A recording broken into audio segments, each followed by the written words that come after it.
বাংলাদেশ বেতার রাজশাহী। এখন শুনবেন স্থানীয় বাংলা সংবাদ। আসসালামু আলাইকুম।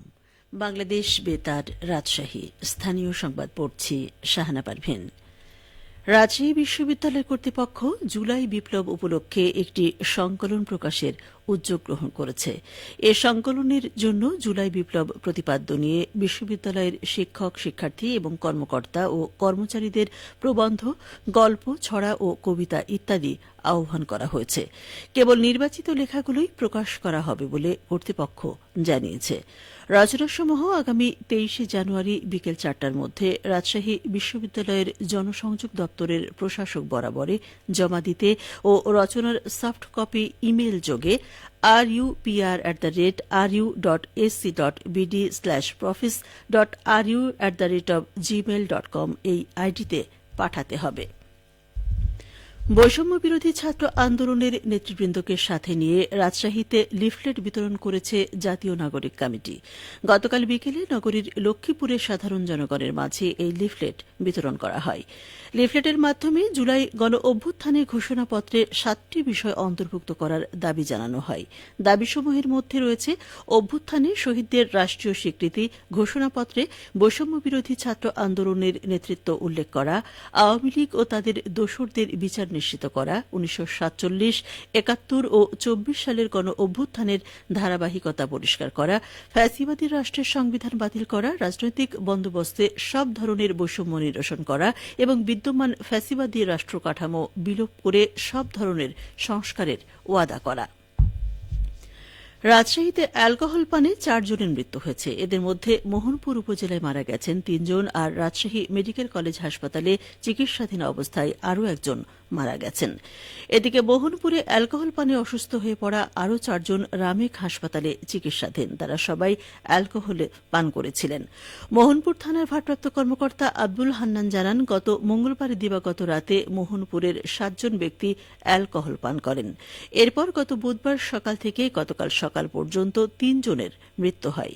হাসপাতালে ভর্তির পর আরেকজন মারা যায়। এছাড়া অন্য 3 জনকে রামেক হাসপাতালে ভর্তি করা হয়েছে। এ ঘটনায় থানায় একটি মামলা হয়েছে। মামলায় অজ্ঞাত মাদক ব্যবসায়ীদের আসামি করা হয়েছে।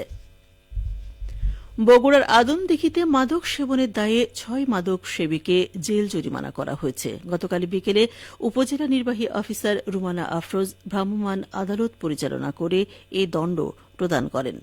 মাদকদ্রব্য নিয়ন্ত্রণ অধিদপ্তরের সান্তাহার সার্কেলের পরিদর্শক আসলাম আলী মণ্ডল জানান, গতকাল আদমদীঘি উপজেলার বিভিন্ন এলাকায় মাদক বিরোধী অভিযান চালানো হয়। অভিযানে নেশার অ্যাম্পুল, গাঁজা ও দেশীয় মদ সেবনের অপরাধে 6 জন মাদক সেবীকে আটক করা হয়।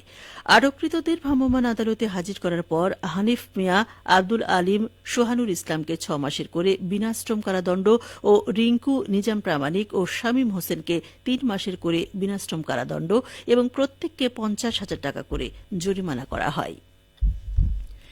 রাজশাহী কলেজ মাঠে তারুণ্যের উৎসব 2025-এর অংশ হিসেবে 3 দিনব্যাপী লোকনাট্য সমারোহ উৎসব শুরু হয়েছে।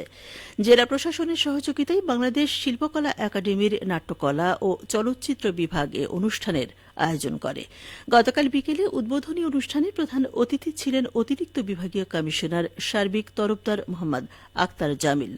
অনুষ্ঠানে জেলা কালচারাল অফিসার মোহাম্মদ শাহাদুত হোসেনের সভাপতিত্বে বিশেষ অতিথি ছিলেন অতিরিক্ত জেলা প্রশাসক সার্বিক মোহাম্মদ মহিনুল হাসান ও সহকারী কমিশনার আশিক জামান। উল্লেখ্য, 3 দিনব্যাপী লোকনাট্য সমারোহে গতকাল পরিবেশিত হয়েছে গম্ভীরা ও আলকাপ। আজ অনুষ্ঠিত হবে মনসাপালা ও মাদার পীরের গান। আগামীকাল বিয়ের গীত ও লছিমন পরিবেশিত হবে। প্রতিদিন বিকেল 4:30টায় অনুষ্ঠান শুরু হবে। নওগাঁর পত্নীতলায় কৃষ্ণপুর ইউনিয়ন বিএনপির দ্বিবার্ষিক সম্মেলন অনুষ্ঠিত হয়েছে। গতকাল পানিউড়া মাঠে অনুষ্ঠানে প্রধান অতিথি ছিলেন বিএনপির কেন্দ্রীয় কমিটির কৃষি বিষয়ক সম্পাদক ও সাবেক এমপি শামসুজ্জোহা খান। অনুষ্ঠানে তিনি বলেন, বিএনপি দেশের কল্যাণ ও মানুষের অধিকার প্রতিষ্ঠায় বিশ্বাসী। বৈষম্যহীন বাংলাদেশ গড়তে দেশের মানুষ বিএনপিকে রাষ্ট্র ক্ষমতায় পেতে উদ্গ্রীব হয়ে আছে। তাই মানুষের এই প্রত্যাশা পূরণে বিএনপির ভারপ্রাপ্ত চেয়ারম্যান তারেক রহমান কর্তৃক ঘোষিত রাষ্ট্রকাঠামো মেরামতের ৩১ দফা বাস্তবায়নে সকলে মিলে একযোগে কাজ করতে হবে। সম্মেলনে নওগাঁ জেলা মহিলা দলের ভারপ্রাপ্ত সভানেত্রী সামিনা পারভীন পলি, পত্নীতলা উপজেলা বিএনপির যুগ্ম আহ্বায়ক হাবিবুর রহমান, কৃষ্ণপুর ইউনিয়ন পরিষদের চেয়ারম্যান বিএনপি নেতা নজরুল ইসলাম বক্তব্য দেন।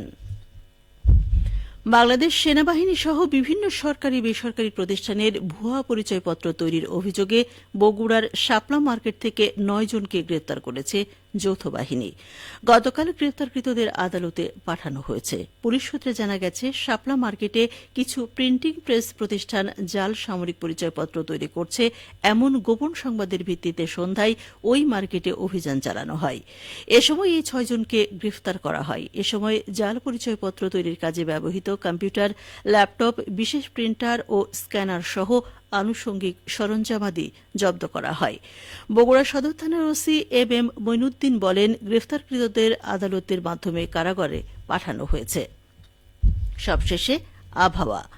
আজ দুপুর ১২টায় রাজশাহীতে তাপমাত্রা ছিল ২০.২ ডিগ্রি সেলসিয়াস। এ সময় বাতাসে আপেক্ষিক আর্দ্রতার পরিমাণ ছিল ৬৪%।